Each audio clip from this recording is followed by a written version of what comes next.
Fix update KB5089573/KB5092427. Not installing error 0x800f0831, 0x80070005, 0x80070001e in Windows 11.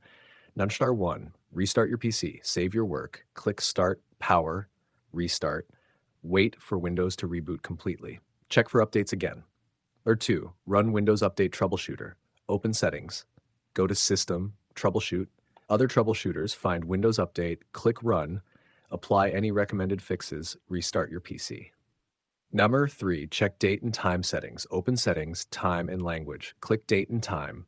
Enable, set time automatically, set time zone automatically, restart the computer. 4, free up disk space, open Settings, System, Storage, delete temporary files, remove unnecessary applications, ensure at least 20 gigabytes of free space. Retry the update.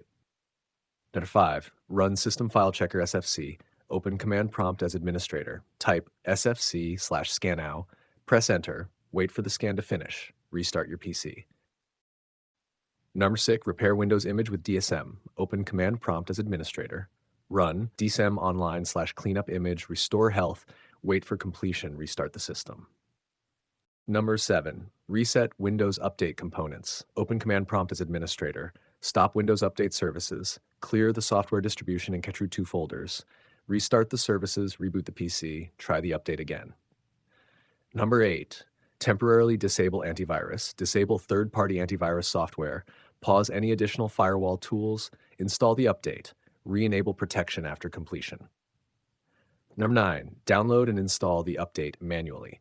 Open Microsoft Update Catalog, search for KB50853, KB5092427, download the correct package for your system, run the installer, restart your PC. 10. Perform an in-place repair upgrade. Download the latest Windows 11 Installation Assistant. Run the tool as administrator. Select Keep Personal Files and Apps. Complete the repair process. Check Windows Update again after reboot.